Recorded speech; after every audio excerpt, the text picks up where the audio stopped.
കൗതുക ലേശം കൂടുതലാണ്. മാപ്പാക്കണം. അവൻ എന്തേടാ എങ്ങാട് പോയിന്നറിയില്ല. ദൈവം വരെ ഞങ്ങളുടെ മുമ്പിലുണ്ടായിരുന്നു. എന്നിട്ട് ഇവിടെ കുഴി കുഴിച്ച് താഴോട്ട് പോയാ. പിന്നെ ഇങ്ങനെയൊന്നും അല്ലടാ. ഇത്രയും വലിയ ഗതികെട്ടവൻ ഈ ലോകത്ത് വേറെ ആരെങ്കിലും ഉണ്ടാവും എന്റെ കർത്താവേ.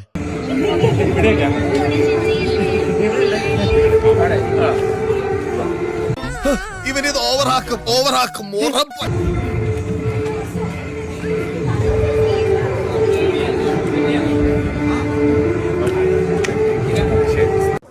Okay, thank you.